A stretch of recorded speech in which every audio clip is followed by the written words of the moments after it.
Hello दोस्त, क्या हाल है यार। आज जो करना है NTHP का एक पास पेपर है, sample paper 3।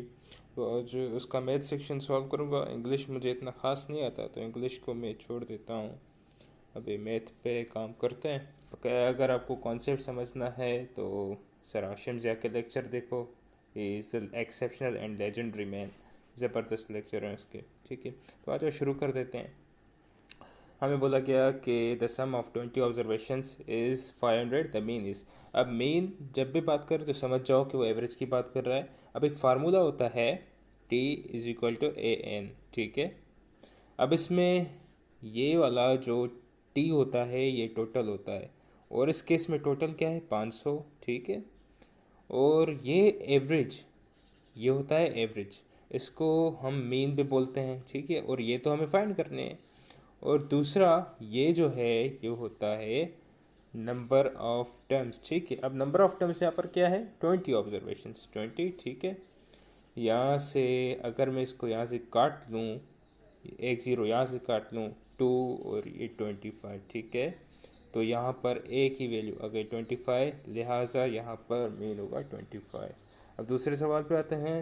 If the variance of 20 observations is 25, it's standard deviation is. याद रखना, जो स्टैंडर्ड डेविएशन होता है वो होता है इस तरह, S is equal to under root, ये जो हमें मिला हुआ है यहाँ पर रख देंगे तो ये फाई आ जाएगा। ठीक है, ये हो गया।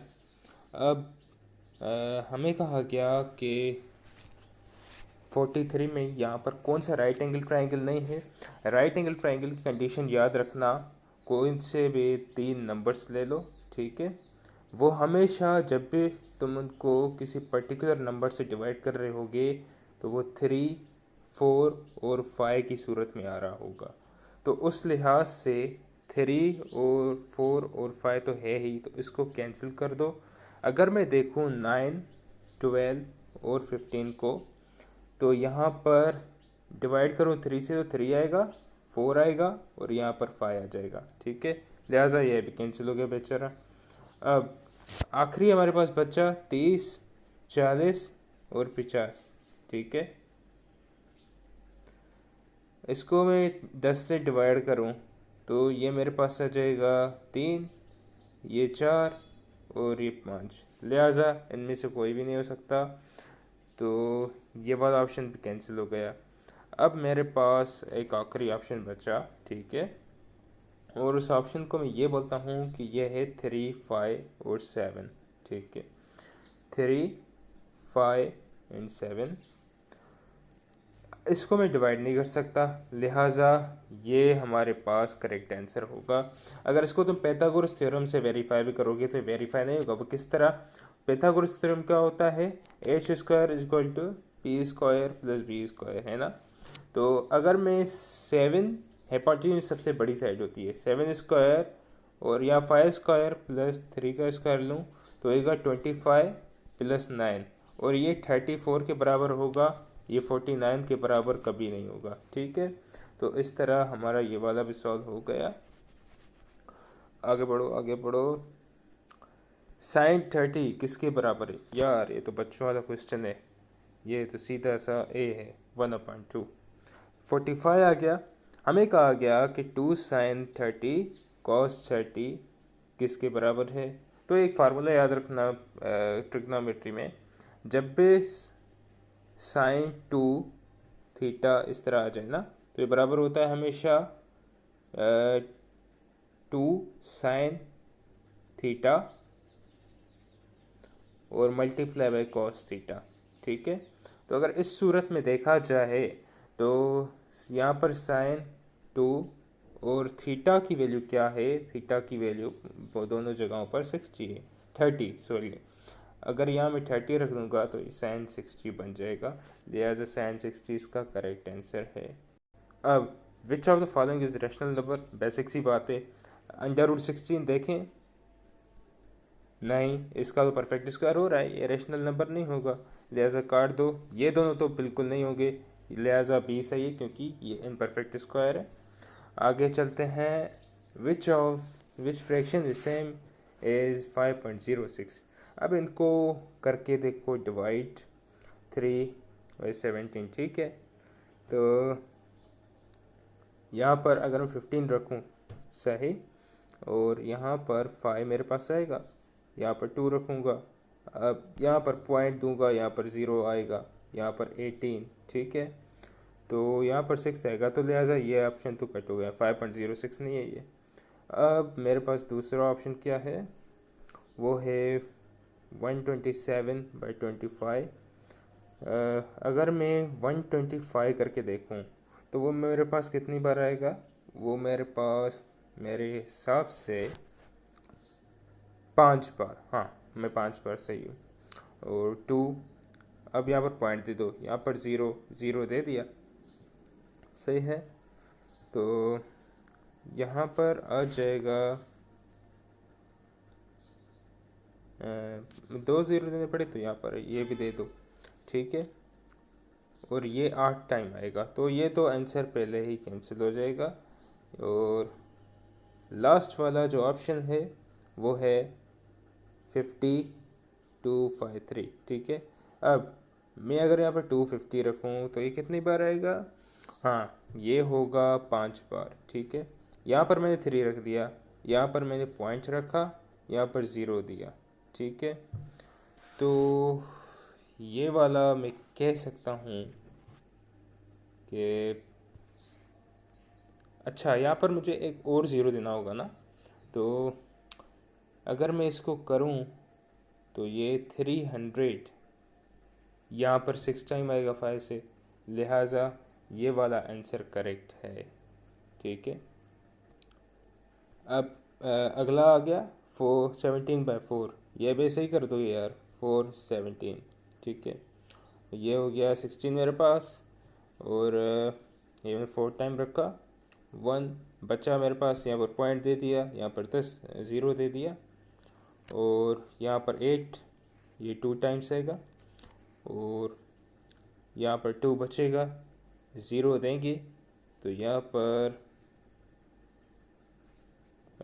5 आएगा ना, हाँ तो 20, ये कट ऑफ 0, 9 × 16, अच्छा यहाँ पर बेसिस सेम है तो पावर ऐड हो जाएंगे, 16 - 8, ये भी 8 ही होता है, ये आंसर सी है। और अगर मेरे को सिचुएशन ये मिली है, 800 x की वैल्यू है और 5√2x फाइंड करना है, तो x की वैल्यू यहाँ पर पुट करनी सिंपली, ठीक है। यह आ जाएगा 1600 का, और जब मैं इसको सॉल्व करूँगा तो ये 5 × 40 बन जाएगा। और अच्छा, इसको इस तरह से सोचो कि अगर मैं 5 × 4 करता हूँ तो मेरे पास आएगा 20, और अगर एक 0 यहाँ पर ऐड कर दूँ तो मेरे पास 200 आ जाएगा, लिहाजा ये सही आंसर है इसका। हमें ये दिया हुआ है और कहा है कि इसको मल्टीप्लाई करें 10⁻⁻7 से, तो हमारे पास क्या होगा, ये साइंटिफिक नोटेशन होती है, घबराने का कोई बात नहीं है। अगर मैं इस तरह करूँ 1 2 3, पॉइंट यहाँ पर है, ठीक है, तो ये 7 टाइम मुझे इधर शिफ्ट करना पड़ेगा, 1 2 3, ठीक है। और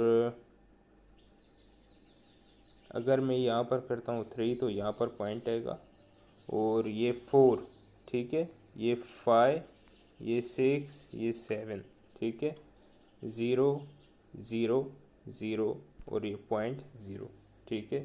तो 0 के बाद 4 0 आएगा और फिर आंसर आएगा सारा, इसी ऑप्शन करेक्ट है इसका। अब मुझे कहा गया कि कोई भी नॉन ज़ीरो नंबर है, उसमें क्या करूं कि उसकी वैल्यू चेंज हो जाएगी, ठीक है। फॉर एग्जांपल मैं कोई भी नॉन ज़ीरो नंबर लेता हूं, फॉर एग्जांपल 3, हाँ, तो 3 में अगर मैं 0 ऐड कर दूं तो चेंज तो वैल्यू नहीं हो रही, वैसे ही 3 आ रहा है, कैंसिल कर दो बेचारे को। अगर मैं 3 से 0 मल्टीप्लाई कर दूँ, हाँ, तो इसमें मेरे पास वैल्यू चेंज आ रही है। और अगर हम मल्टीप्लाई 1 कर देंगे तो भी फ़र्क नहीं आएगा, 3 आएगा। और अगर मैं इसको डिवाइड बाय 1 कर दूंगा तो भी कोई फ़ायदा नहीं होगा, ये वही आंसर आएगा। यहाँ पर मैं दिया गया log बेस 10 और x = -2, ठीक है।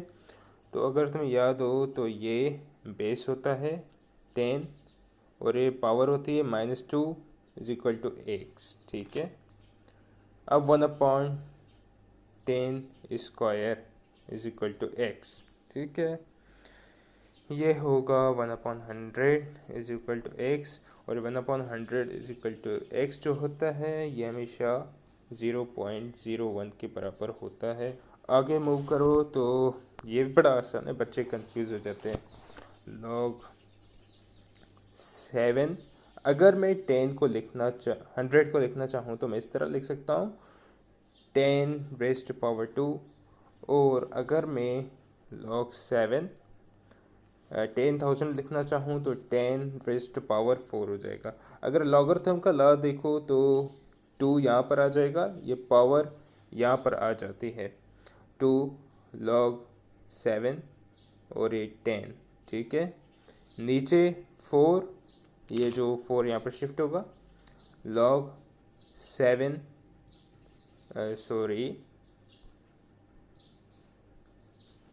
log 7 10। ठीक है, तो ये तो कैंसिल हो ही जाएगा, और ये 2 1 टाइम और ये 2 टाइम। ठीक है, तो 1/2 मतलब आधा, और ये 0.5 के बराबर होता है। अब मुझे मिला कि भाई साहब 3 + √5 मिला हुआ है, हमें ये फाइंड करके दिखाएं x - 1/x। इसमें कोई बात नहीं, सिर्फ इतना है कि रैशनलाइज कर दो। देखें होता है या नहीं। अगर मैं रैशनलाइज करूं तो x तो फ़िलहाल यूँ ही रखता हूं, यहाँ पर 1/3 + √5। ठीक है, और मल्टीप्लाई 3 - √5 अपॉन 3 - √5। ठीक है, अब ऊपर 3 - √5 ही आएगा, मगर नीचे क्या आएगा। अगर मैं 3 का स्क्वायर कर दूं डिफरेंस ऑफ स्क्वायर का फार्मूला लगा के, तो ये 9 आएगा।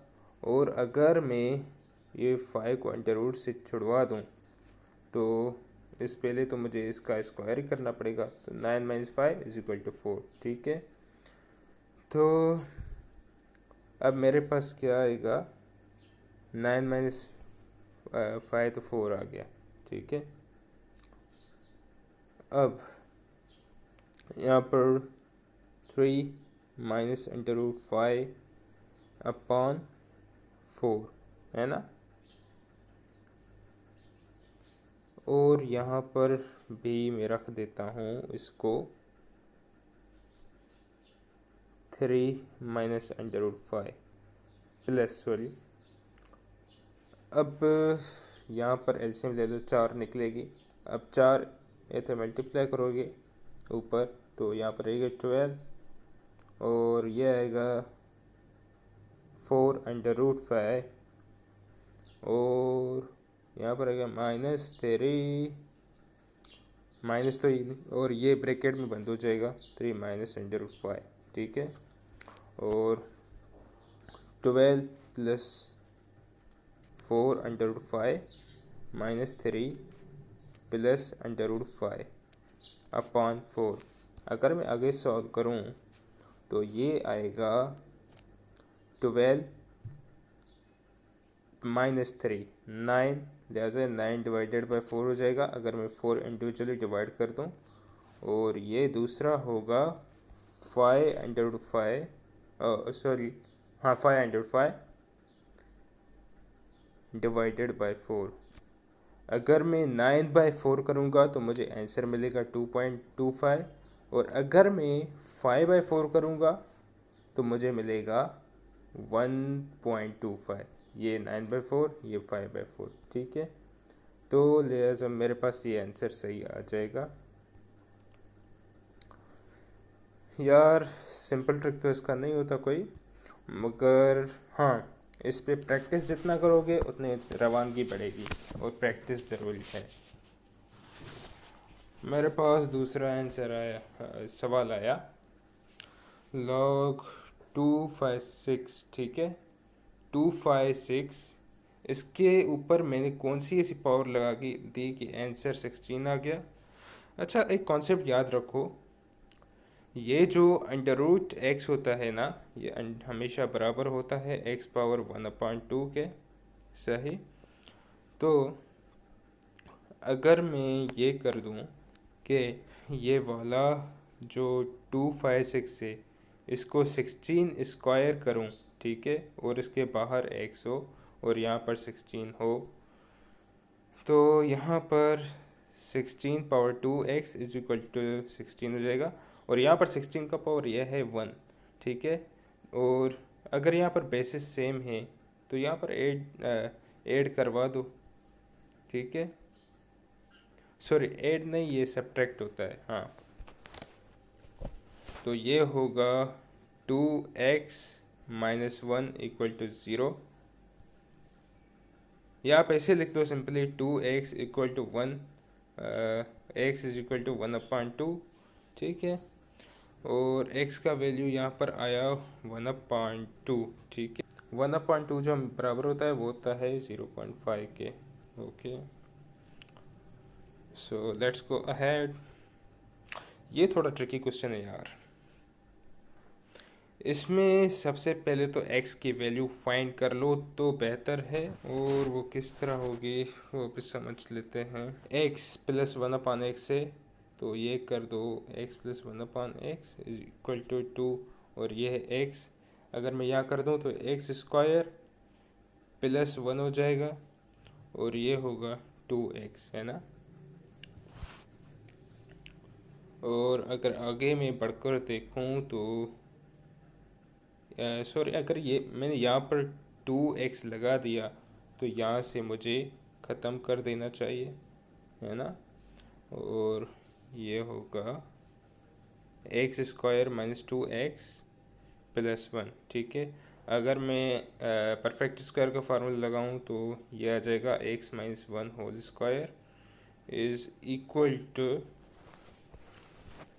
आई थिंक ये हो जाएगा, क्या है इसका यार, क्या है, मुझे याद करने दो।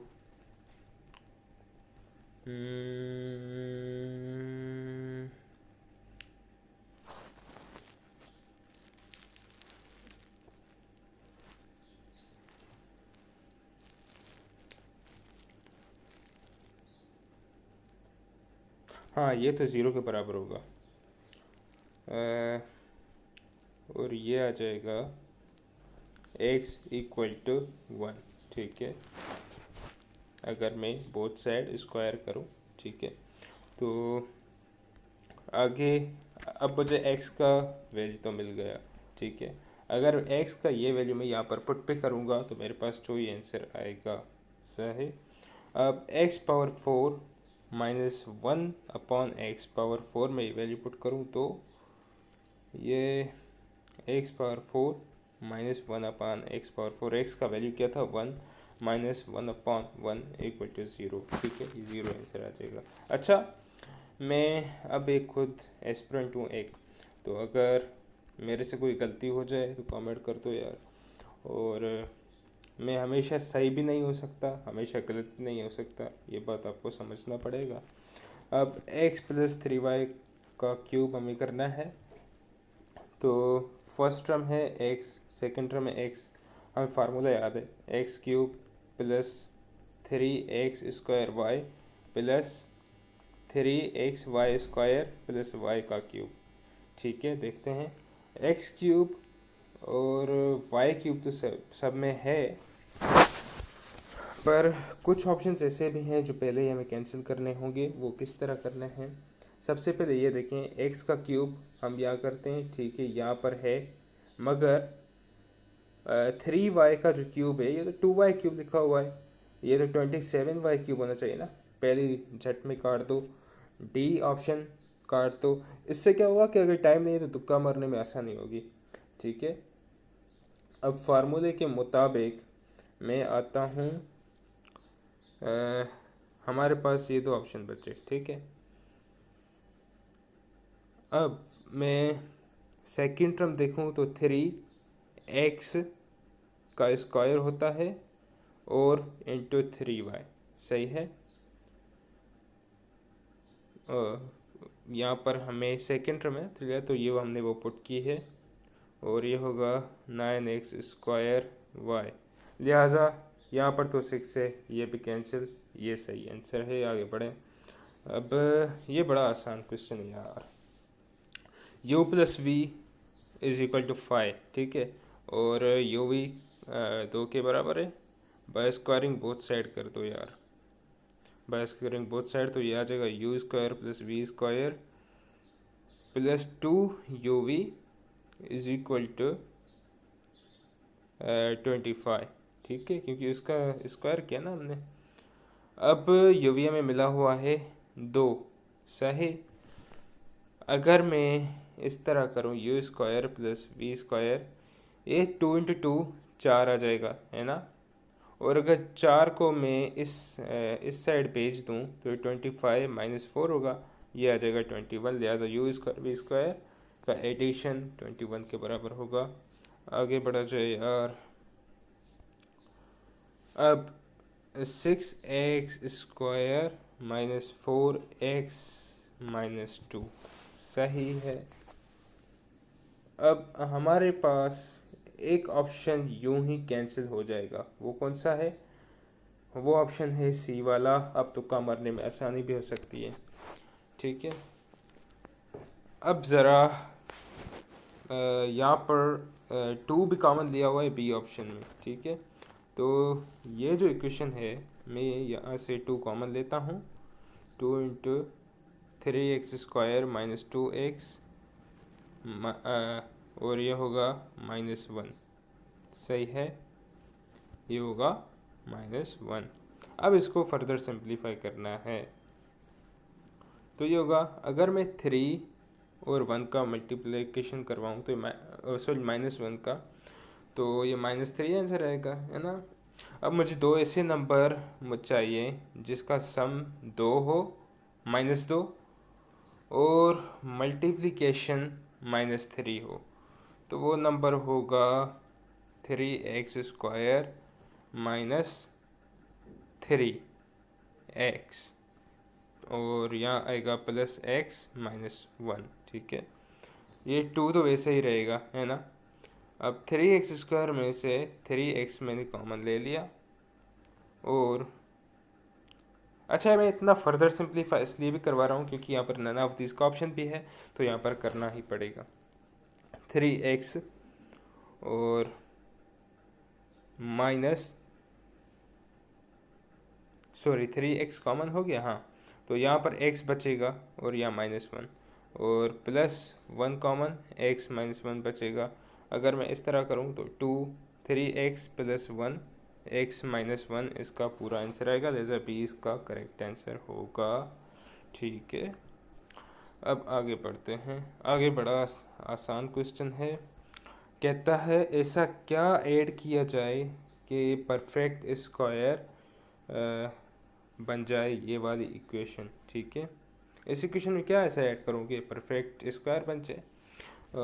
तो x²/9 + 1, पहला ऑप्शन टेस्ट करते हैं। इसको बोलते हैं प्लग इन टेक्निक, कि आप ऑप्शन जो है लगा के देखो, ठीक है। +9x² करूँ, कतई नहीं होगा यार, क्योंकि ये तो आपस में ऐड भी हो सकते हैं, ठीक है।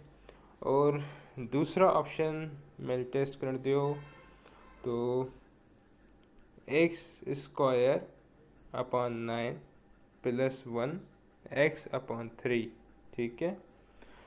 अब कुछ बात समझ आ रही है। अगर मैं इस तरह करूँ x/3 square + 1 square plus 2 into x/3, तो ये तो यार और 1, ठीक है। तो ये तो 2x/3 बन रहा है ये वाला। इसकी प्रोडक्ट करूँ तो ये x/3 तो नहीं बन रहा, लिहाजा ये भी ऑप्शन कैंसिल, और ये ऑप्शन तो बनेगा नहीं क्योंकि यहाँ पर डिनोमिनेटर है ना, लिहाजा सी वाला सही होगा, ठीक है। आगे बढ़ते हैं यार। अच्छा, विच of the following is the example of scalar matrix? अगर तुम लोग को याद हो कि स्केलर मैट्रिक्स में, ये मैं 3 बाय 3 में ही समझाता हूँ। जो डायगोनल होता है ना, डायगोनल में सारे सेम होते हैं। फॉर एग्जाम्पल 3 लिखा, 3 3, तो ये 0 0 0 0, ठीक है। यहाँ पर देखें तो यहाँ पर 1 है, यहाँ पर 2, यहाँ पर 2, यहाँ पर 0 है, कैंसिल। यहाँ पर 0 है ही नहीं, कैंसिल। यहाँ पर 3 एक लाइन में तो है मगर प्रिंसिपल डायगोनल में नहीं, तो ये भी कैंसिल। सी सही ऑप्शन है, ठीक है। यार सारी बात प्रैक्टिस की है आपकी, जितना प्रैक्टिस करोगे उतना अच्छा। अब यहाँ पर भी प्लग इन टेक्निक ट्राई करो 63 में। हमें ये दो मेट्राइसेस दी हुई हैं, कह रहा है कि ऐसा क्या करूँ कि 1 2 3 ऐसा क्या करूँ कि इक्वल हो जाएं 1C B प्लस 3, ठीक है। इसको मैं सेट करूँ, ये तंग कर रहा है, और ये 3, ठीक है। अब हमें यहाँ पर B में एनी हाउ -1 होना चाहिए, ठीक है। क्योंकि अगर यहाँ पर -1 डालोगे तो 3 प्लस 3 करोगे तो ये 2 आंसर आएगा, सही। अब आगे बढ़ने का वक्त है। दूसरा ये कि यहाँ पर जो C का वैल्यू है वो 3 होना चाहिए, क्योंकि C का वैल्यू 3 होगा तो ये आपस में बराबर होंगे। A का वैल्यू भी 3 होना चाहिए, क्योंकि A 3 होगा तो आपस में बराबर होंगे, ठीक है। लिहाजा A इक्वल टू C, ठीक है। अब A इक्वल टू C तो हो यार, पर A इक्वल टू C बराबर किसकी हो? ये A equal to C equal to 3 होना चाहिए।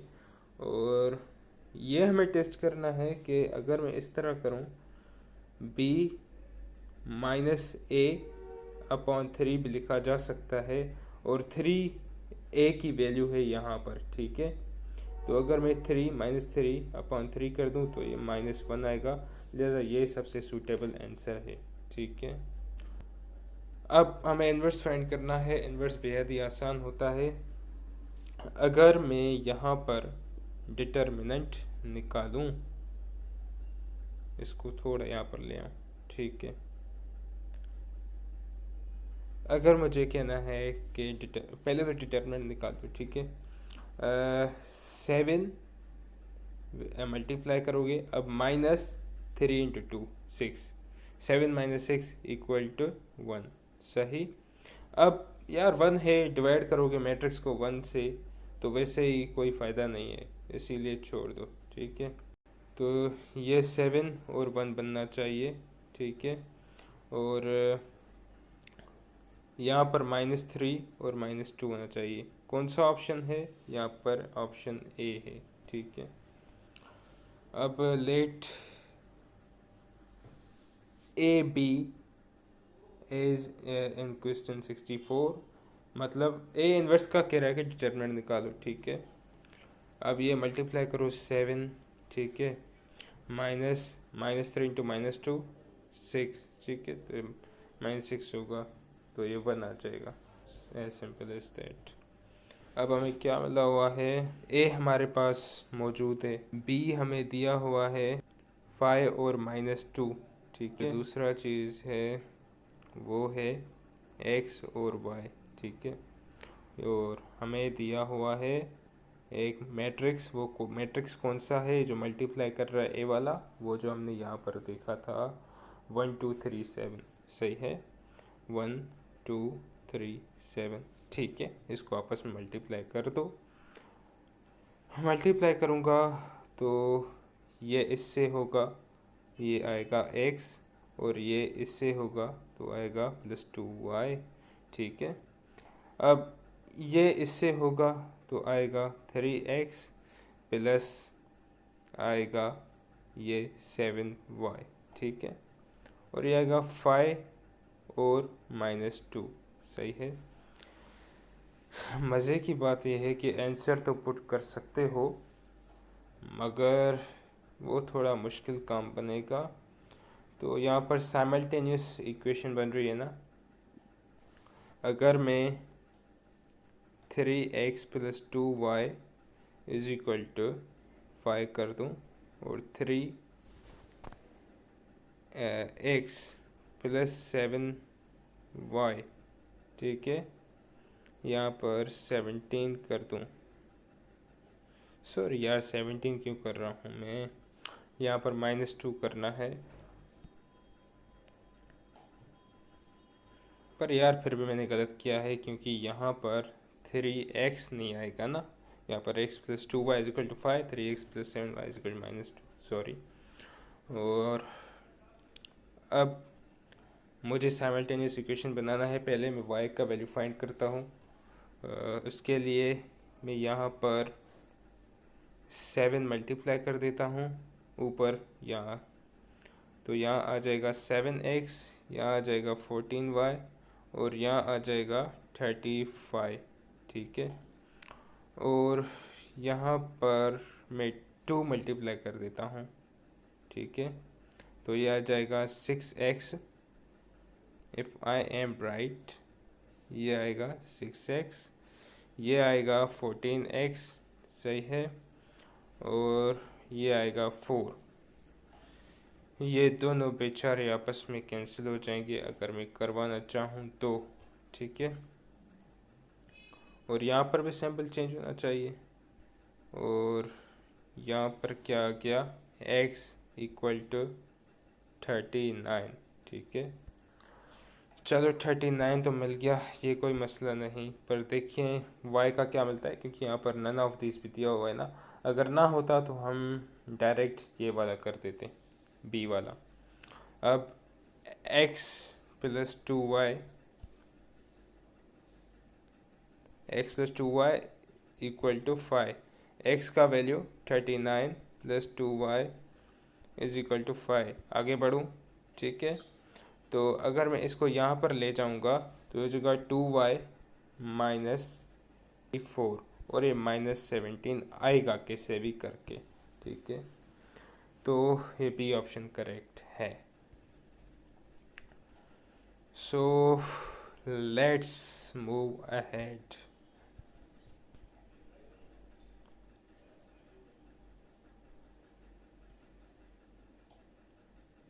अब हमें कहा गया कि x + y दो नंबर्स हैं, उनका सम है 72।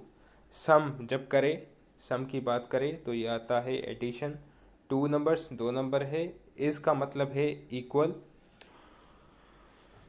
अब इसने बोला कि जो सेकंड नंबर है ये वाला, ये 3 टाइम्स द फर्स्ट नंबर है, 3 times as large as the first number. तो ये आ जाएगा 3x, ठीक है। अब x + 3x अगर मैं करता हूँ = 72। इसको थोड़ा साइड करूँ और तो ये मेरे पास क्या आ जाएगा, ये आ जाएगा 4x और ये बराबर है 72 के। यहाँ पर भी लिख देता हूँ। अगर मैं करना चाहूँ तो ये आएगा मेरे पास 18 टाइम्स, ठीक है। वो आप डिवाइड करके देखेंगे तो आपको समझ आ जाएगा। अच्छा, अब आते हैं हम 68 क्वेश्चन पर। अब इसमें भी ज़्यादा कुछ नहीं है, बस आपको समझना है कि ये बात क्या कर रहा है। अब हमें क्या है, the product of 3 consecutive integers for example x y z is, अब इज़ मतलब इक्वल टू 21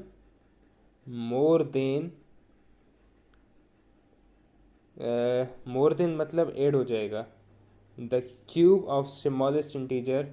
फर्स्ट करो स्मॉलेस्ट इंटीजर हमने x कर दिया, तो ये आगे देखें। अगर कंसेक्यूटिव इंटीजर यहाँ से मैं उठाऊँ -3 -2 -1, तो यहाँ पर -3 क्या है, सबसे छोटा है, ये -6 आ जाएगा। अब 21 + -3 का क्यूब, यह जाएगा 21 -27, ये भी आता है -6 इक्वल टू -6, तो लिहाजा ये हमारे पास करेक्ट आंसर बन जाएगा। आगे बढ़ो आगे बढ़ो आगे बढ़ो जवान।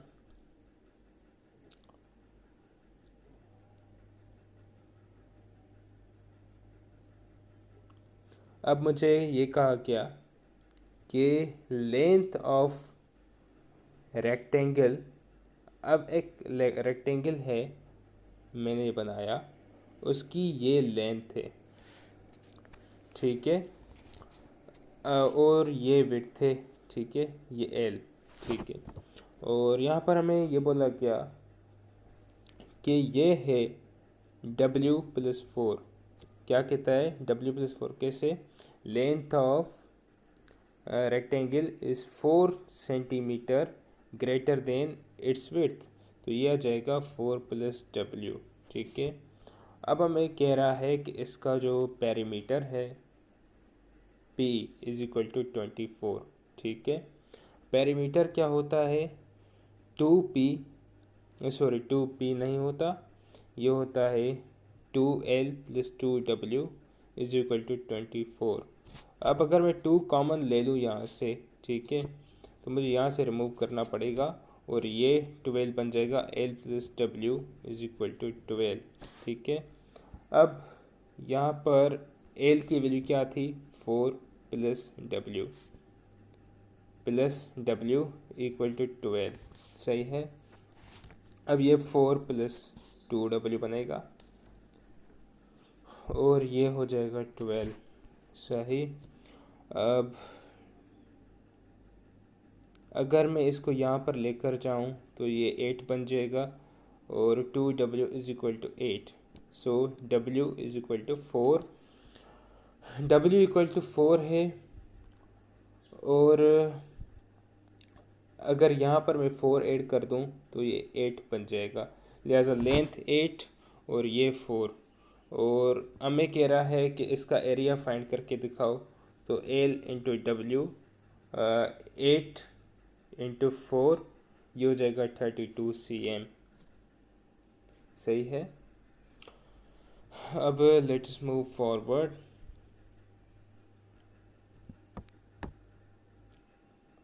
अब हमें बोला गया सॉल्यूशन सेट बताओ 70 वाले सवाल में। ये बड़ा ही आसान क्वेश्चन है, यहाँ पर बस इतना करना कि ये वैल्यूज़ है ना, ये वैल्यूज़ जो हैं ये प्लग इन कर देना। अगर मैं 2 प्लग इन करता हूँ, फ़र्ज़ करो, तो ये आएगा 5 × 2 - 12, ये दोनों को मॉड लगेगा और ये 2 होगा, ठीक है। अब ये 10 - 12 - 2 और ये होगा 2, अब मॉड से खुलकर आएगा तो ये 2 ही बनेगा, ठीक है। अब दूसरा ट्राई करो यार, दूसरे को मैं बोलता हूँ 3, ठीक है। 5 × 3 - 12, ठीक है, और ये 3 मैंने रखा, ये 15, ये -12, 15 - 12 3 मॉड, और ये 3 = 3, लिहाजा इसका सही ऑप्शन सी होगा। अब आगे बढ़ने दो यार। अब सबसे पहले मैंने यहाँ क्या करना है 71 सवाल में, यहाँ से -1 माइनस माइनस काट देना है, तो 2x - 3 जो मॉड में है ये ग्रेटर देन 1 हो जाएगा। मॉड को खोलूँगा तो 2x - 3 ग्रेटर देन -1 और 2x - 3 ग्रेटर देन क्या होगा? +1, ठीक है। तो यहाँ पर 2 इक्वेशंस बन रही होगी हमारे पास। अगर मैं इसको सॉल्व करूँ सबसे पहले, तो ये होगा 2x ग्रेटर देन 2 और ये x ग्रेटर देन होगा 1, ठीक है। सॉरी, x ग्रेटर देन 1 नहीं होगा, यहाँ पर ये लेस देन आ जाएगा और ये x लेस देन 1 रहेगा, ये लेस देन होगा, मेरी थोड़ी मिस्टेक थी, ठीक है। अब x लेस देन 1 हमारे पास कहाँ पर है? यहाँ पर है। नन ऑफ दिस भी ऑप्शन है ना, अगर ये ना होता तो डायरेक्ट लगा देते, पर अब दूसरा भी टेस्ट करना पड़ेगा। अब 2x-3 ग्रेटर देन 1। अब 2x इज इक्वल टू 3 + 1, मैं इस तरह भी लिख सकता हूँ, ग्रेटर देन सॉरी। अब x is equal to 4/2 sorry greater than, और ये होगा 2। ठीक है, तो x ग्रेटर देन 2 भी है, ये सेटिस्फाई करती है। ए पे चले जाओ यार। ये दूसरा ऑप्शन ये है कि इस सोल्यूशन में से ये जो सोल्यूशन है ए वाला, ये सारे प्लग इन करके चेक कर लो, ये काम और आसान रहेगा। ठीक है, अच्छा यहाँ पर हमें क्या करना है, यहाँ पर वैल्यू पुट करके देख लो। x² - 3x + c। अब यहाँ पर अगर मैं 2 पुट करूँ तो मैं इस तरह भी लिख सकता हूँ, x² - x - 2x + 2। ठीक है, x कॉमन लिया, x - 1, और ये -2 x - 1। ठीक है, तो x - 2 होगा और x - 1 होगा इक्वल टू 0। ठीक है, याद रखो रूट हमेशा तभी होता है जब ये हमारे पास सारा ज़ीरो के बराबर आ जाए। ये x - 1 x - 2 इक्वल टू 0। मैं ऐसे भी लिख सकता हूँ x = 1 और x = 2। अब ये दोनों कंसेक्यूटिव इंटीजर है, मतलब एक के बाद दूसरा आ रहा है, 1 और 2। तो यहाँ पर हमने जब c की वैल्यू पुट की तो हमें दो कंसेक्यूटिव इंटीजर मिले, तो a सही आंसर है हमारा इस सूरत में। आगे बढ़ो आगे बढ़ो आगे बढ़ो आगे बढ़ो आगे बढ़ो। अब हमें क्या कहा गया कि 1 root of the equation is 4। ठीक है, एक रूट क्या है, वो है 4। ठीक है, वो है इस इक्वेशन का सही। और ये वाली जो इक्वेशन है इसको दो इक्वल रूट्स हैं, तो q की वैल्यू क्या होगी हमें ये फाइंड करना है। अच्छा, यहाँ पर दो फार्मूले लगेंगे, याद रखना। सबसे पहले तो p का वैल्यू फाइंड करो। एक मिनट,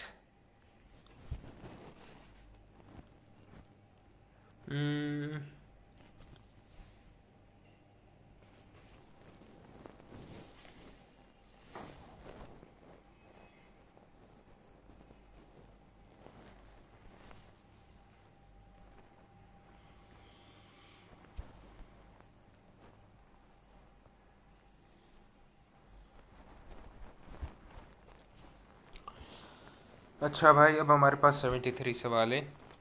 यहाँ पर हमें q की वैल्यू फाइंड करनी है जब हमारे पास एक इक्वेशन ये है और इसका एक रूट 4 है, और दूसरी इक्वेशन ये है और इसके दो इक्वल रूट्स हैं। तो हमें कह रहा है कि q की वैल्यू फाइंड करनी है। पहले तो हमें p की वैल्यू फाइंड करनी होगी, पर p की वैल्यू से पहले इस इक्वेशन का दूसरा रूट फाइंड करना होगा। वो कैसे करेंगे, multiplication formula, product of roots बराबर होता है c/a के। ये हमारे पास c है, यहाँ पर हमारे पास a है जो 1 है, एक रूट इसका 4 है तो 4 बीटा कर दो, और c का वैल्यू 20 है तो ये /1 कर लो। और अगर यहाँ से डिवाइड करोगे तो ये 5 बन जाएगा। ठीक है, b = 5 बीटा सॉरी। इस इक्वेशन का एक रूट हमारे पास 4 है इस इक्वेशन का, और दूसरा रूट हमारे पास 5 है। ठीक है, तो अगर मैं ऐसे कर दूं x - 1 x - 4 सॉरी और x - 5, तो आपके पास क्या आंसर आना चाहिए, आपके पास आना चाहिए x² - 9x +20 sorry equal to 0। अब p की वैल्यू हमें मिल गई 9। ठीक है, ये यहाँ पर टाइम ले रहा है, वैसे ये जल्दी से हो जाता है, ये इतना मुश्किल नहीं होता। तो p की वैल्यू अपने पास 9 आ गई, p इक्वल टू 9, सही है। अब हमें बोला गया कि ये जो इक्वेशन है इसके पास दो इक्वल रूट्स हैं। ये जो इक्वल रूट्स का बात किया ना इसने, ये बड़े मज़े का किया यार। अब हमें कहता है कि q की वैल्यू फाइंड करो, तो सबसे पहले यहाँ पर p रख के देखो, x square minus Q x plus P, ठीक है, 0। यहाँ पर रखूँगा मैं 9, x square minus Q x plus 9, ठीक है, और c अपॉन a। इसने कहा कि इसके रूट्स बराबर हैं आपस में, तो अल्फ़ा इंटू बीटा। अब इस बीटा की जगह पर मैं अल्फ़ा अब लिख सकता हूँ क्योंकि आपस में बराबर है ना, और अगर अल्फ़ा लिखूँगा तो ये अल्फ़ा स्क्वायर बन जाएगा, ठीक है। तो यहाँ पर हमारे पास क्या आ जाएगा, ये आ जाएगा हमारे पास, अगर c हमने यहाँ पर 9 लिखा था ना और ये a 1 था, तो अल्फ़ा स्क्वायर इक्वल टू 9, ठीक है। तो यहाँ से अंडर रूट करेंगे तो अल्फ़ा इक्वल टू 3 आ जाएगा, ठीक है। -3 भी आ सकता है, +3 भी आ सकता है, ठीक है। तो अगर मैं इस तरह लिखूँ x-3, ठीक है, तो अगर मैं इसका परफेक्ट स्क्वायर करूँ तो ये x square minus 6x plus 9 बनेगा। लिहाजा यहाँ पर पॉजिटिव वैल्यू है 6, तो ये 6 ऑप्शन सही है। यहाँ पर टाइम लिया है, ऐसे ही वैसे आसान होता है, आप कर लेंगे जल्दी से। अब हमें 74 दिया हुआ है। यहाँ पर कुछ नहीं यार, बस वैल्यू पुट करके देखो ये प्लग इन वाली, तो ऑप्शन मिल जाएगा। अगर मैं a पुट करता हूँ तो 1 माइनस 4 प्लस 4, ये 0 के बराबर नहीं आएगा, है ना, ये 1 के बराबर आ जाएगा। अगर मैं 2 पुट करता हूँ तो ये 2 का स्क्वायर, ये 4, ठीक है, -8 प्लस 4। अब -8 प्लस 4 -4 के बराबर होता है। अब 4 -4, तो ये 0 के बराबर आएगा। ये वाला ऑप्शन सी है, सॉरी ये सही है ऑप्शन ये वाला।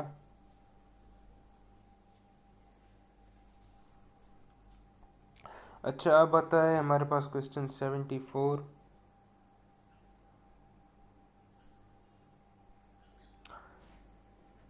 अच्छा, अब आता है हमारे पास क्वेश्चन 74। अब यहाँ पर प्लग इन टेक्निक इस्तेमाल करो, ठीक है। अगर मैं अब पहला ऑप्शन 1 रखता हूँ तो 1 -4 प्लस 4 आएगा, और ये कभी भी 0 के बराबर नहीं होता, सो कैंसिल दिस वन। अब दूसरा ऑप्शन है 2, अगर मैं रखूँ तो ये 2 स्क्वायर 4 बनेगा, -4 इंटू 2 8 बनेगा, और ये +4। -8 प्लस 4 बराबर होता है -4 के, और -4 में से 4 -4 में 4 ऐड करो तो ये 0 बन जाएगा। लिहाजा ये ऑप्शन सी है,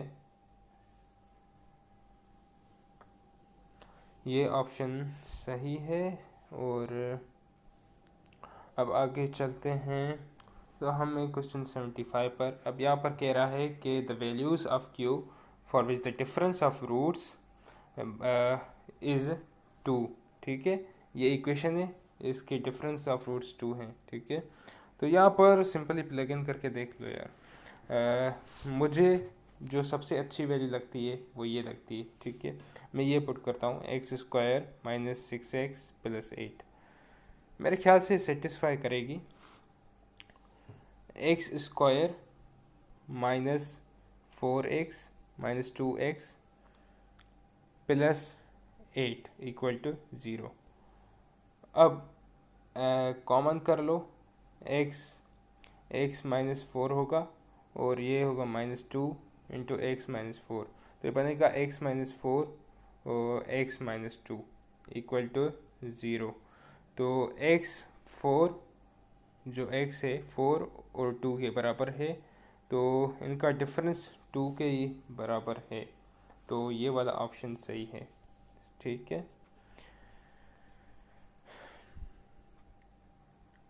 अब आगे बढ़ो।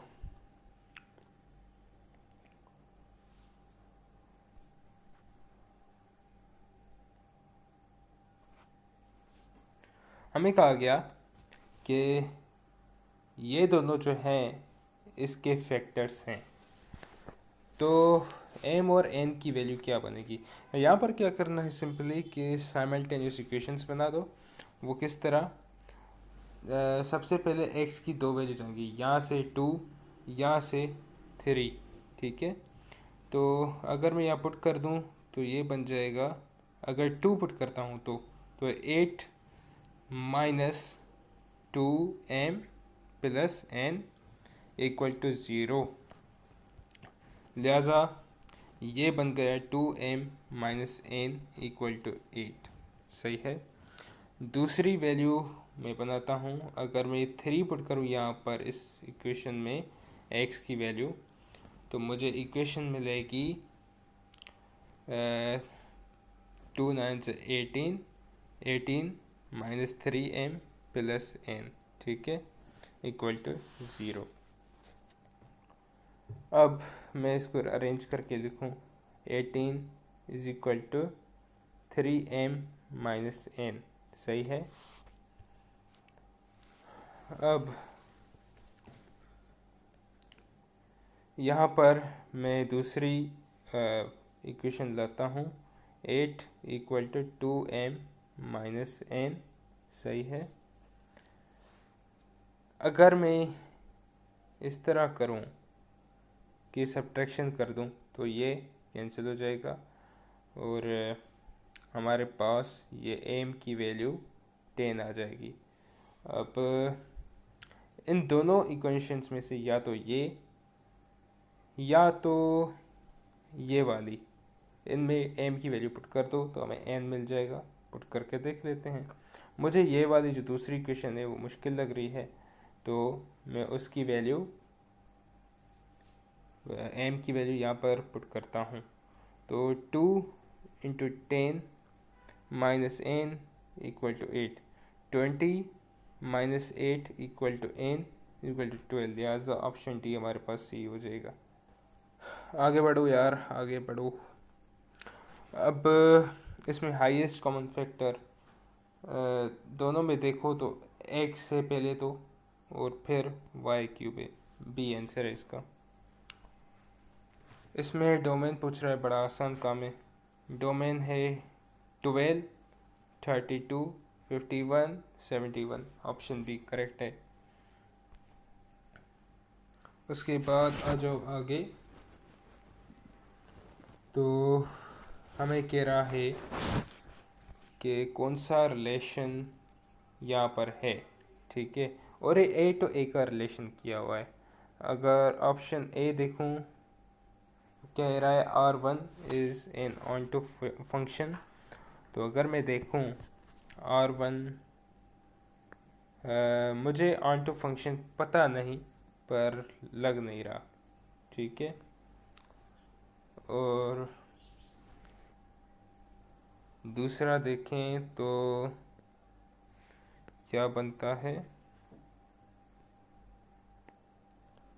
R2 is on to function. ये किसी हिसाब से लग तो रहा है। ठीक है, मैं इसको कर देता हूँ। अब यहाँ पर सॉल्व करके देख लेना, वैल्यू पुट करके देख लो यार। बल्कि अब ये कह रहा है कि किसके बराबर है। यहाँ पर इसने क्या किया, क्यूब रूट। अगर इस नंबर का मैं क्यूब रूट कर दूँ, ठीक है, 8 क्यूब, तो ये मेरे पास 5 और 12 आएगा। और अगर ये देखूँ तो यहाँ पर बराबर आ रहा है। अगर इसका क्यूब करूँ तो ये मेरे पास x पावर 9, इसका तो y पावर 12 आएगा। तो ये वाला ऑप्शन सी है। अब मैं कहा गया कि ये जो रेशो है 16:25, ये क्या रिप्रेजेंट करता है। आसान है, ऊपर नीचे 100 मल्टीप्लाई कर दो, सॉरी 100 नहीं, ऊपर नीचे 100, नीचे 100 बना दो और ऊपर फिर जो आंसर आया वो किस तरह कि मल्टीप्लाई करो। अच्छा, अब हमें कहता है कि 16 रेशो जो 25 है यहाँ से क्या रिप्रेजेंट करता है, मतलब यहाँ पर परसेंटेज पूछ रहा है कि कितनी रिप्रेजेंट करता है। सबसे पहले तो इसको 100 बना दो। 100 बनाने के लिए क्या करोगे, 25 इंटू 4 कर दोगे और यहाँ पर 100 आ जाएगा। ठीक है, यहाँ पर 4 करोगे 64 आएगा। ठीक है, तो ये 64 अपॉन 100, मतलब ये 100 का ये 64% है। आगे आ जाओ। क्या कहा, सारा ने केले खरीदे, सेब खरीदे और ये पीरियड्स पता नहीं कौन सा वाली भला है। Ratio of bananas to apple, अब बी टू ए। ठीक है, bananas to apple is 3:5। Ratio of apples to pears, ये क्या कहता है, 2:1 है। सही है, तो उसने 10 एप्पल्स खरीदे, मतलब 10 एप्पल्स यहाँ पर मैं रख देता हूँ। अब कहती है कि मुझे बताओ कि पियर्स उसने कितने खरीदे। ठीक है, सिंपल है यार, यहाँ से कट करो, ये 5 आ जाएगा। इसको इधर ट्रांसफ़र कर दो, p = 5 आ जाएगा। तो ये डी ऑप्शन सी है। आगे बढ़ो। तो in a class of 54 students, girls to boy ratio was G/B 4:5। ठीक है, तो अब पूछ रहा है कि गर्ल्स कितनी थी क्लास में। इसमें पहले मैं आपको बता दूं, ये सही होगा। ये तीनों आप झट से गलत कर सकते हैं। क्यों? क्योंकि अगर 54 स्टूडेंट्स हैं और अगर 24 गर्ल्स हैं और इसको ब्रेक कर दूं तो 24 और 30 बनेगा ना। तो 24/30 करेंगे आप, तो ये वाकई में 4:5 तो आएगा। ठीक है, पर दूसरा कॉन्सेप्ट ये है कि अगर मैं यहाँ पर 30 को सिलेक्ट करता, ऑप्शन बी को, तो गर्ल्स 30 हो जाती और बॉयज़ 24 हो जाते, है ना। मसला यह है कि यहाँ पर बॉयज़ गर्ल्स से ज़्यादा हैं, तो इस लिहाज से मुझे ऑप्शन ए सिलेक्ट करना होगा क्योंकि यहाँ पर गर्ल्स कम हैं। ठीक है, आगे आ जाएं।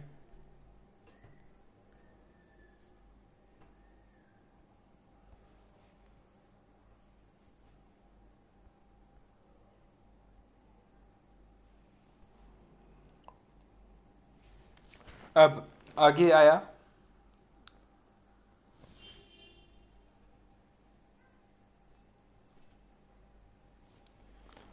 आगे आया, हमें बोला गया कि अब मैप इज ड्रॉन, उसका क्या है, 1/40,000 के रेशो से एक मैप ड्रा किया गया है।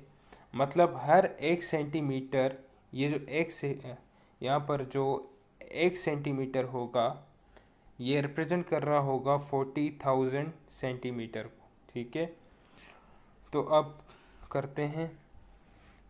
हमें बोलता है कि इसी मैप पे 2 पॉइंट्स हैं। ठीक है, ये 2 पॉइंट्स हमने बनाए। अब ये क्या है, ये 6.5 मीटर्स आपस में दूर हैं। ठीक है, तो अब मुझे बताया जाए कि यहाँ पर कौन सा ऑप्शन सही है। ठीक है, पहली बात तो ये ऑप्शन पहले ही कैंसिल हो जाएगा क्योंकि इसने 40,000 बोला, तो ये तो बहुत छोटा नंबर था, तो उस हवाले से मैंने कैंसिल कर दिया। ठीक है, अब 40,000 को मैं किलोमीटर्स में कन्वर्ट करता हूँ, तो ये हो जाएगा 40,000 cm। cm होता है 10⁻⁻²। ठीक है, और ये हो जाएगा 400, तो ये मीटर्स में हो जाएगा पहले तो। अब मैं चाह रहा हूँ कि इसको किलोमीटर्स में कन्वर्ट कर दूँ। ठीक है, तो इसके लिए मुझे यहाँ से एक डेसिमल प्लेस यहाँ शिफ्ट, दूसरा यहाँ पर शिफ्ट और तीसरा यहाँ पर शिफ्ट, तो ये 0.4 किलोमीटर के बराबर बन जाएगा। और अगर यहाँ पर मेजर करेंगे तो 1 cm रिप्रेजेंट करता है 0.4 km को। अगर 0.4 को आप 6 से मल्टीप्लाई करें, ध्यान से सुनना, 6 की बात कर रहा हूँ, ठीक है, 6 से मल्टीप्लाई करते जाएंगे तो वो 26 आ जाएगा। और 0.4 को अगर 6.5 से मल्टीप्लाई करेंगे तो ये आ जाएगा 22.6 किलोमीटर। लिहाजा ऑप्शन डी हमारे पास करेक्ट है।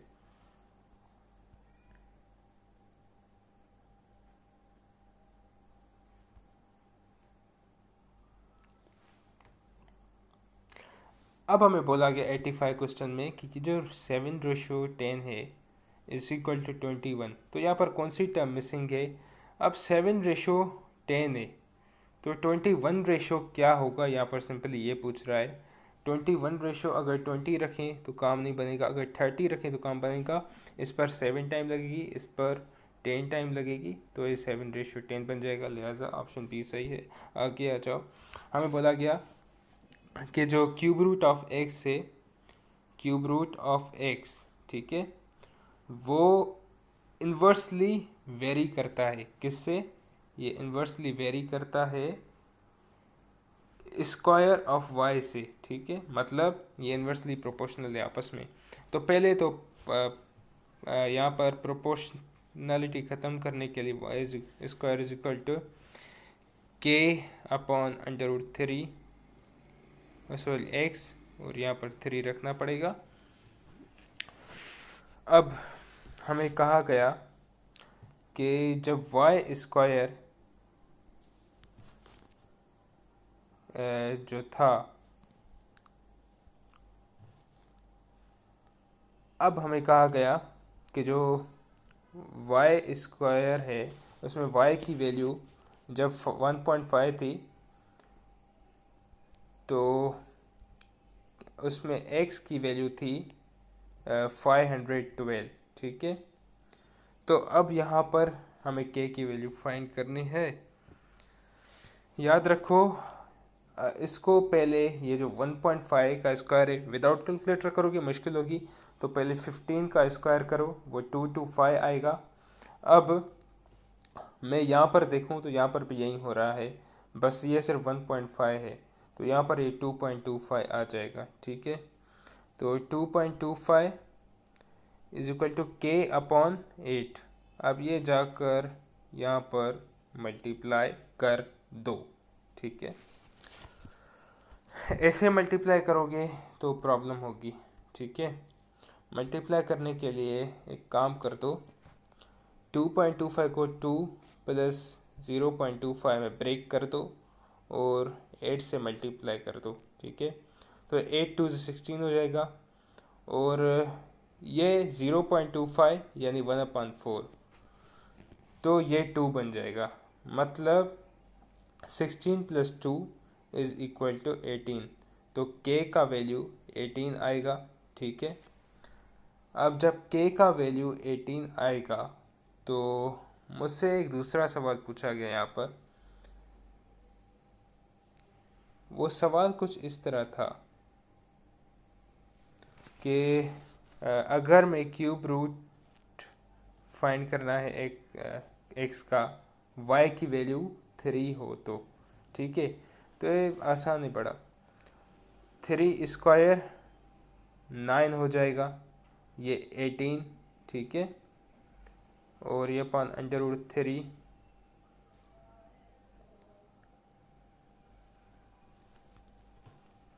क्यूब रूट होगा इसका, तो ये 2 टाइम्स हो जाएगा, ठीक है। तो x की वैल्यू अगर मैं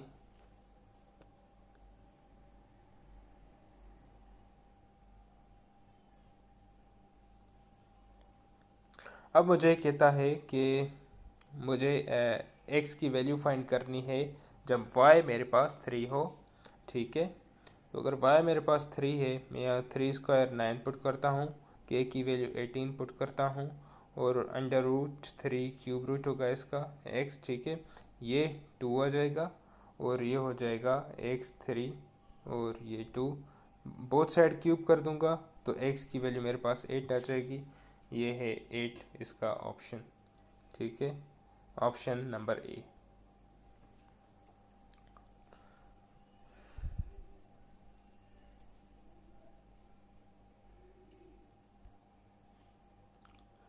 आगे बढ़ने का टाइम है। अब मिसिंग नंबर क्या है? पहली बात कि यहाँ पर अगर मीडियन 5 है तो मिसिंग नंबर 6 होगा। वो इसीलिए क्योंकि 5 के बाद हमें छोटा नंबर नहीं रखना, ठीक है। तो ये 6 ही सही रहेगा यहाँ पर, ऑप्शन ए, ठीक है। 88 डिटर्मिनेंट ए 0 तो ए कॉल्ड सिंगुलर, ठीक है। अब ये बी ए का ऑर्डर है, ये बी का ऑर्डर है, तो बी इंटू ए क्या होगा? देखिए बी क्या है, पी इंटू एन, ठीक है। और दूसरा क्या है, ए, वो है एन इंटू एम। ये दोनों आपस में सेम है तो ये पी इंटू एम बनेगा, लिहाजा डी सही है, ठीक है। अब आखिरी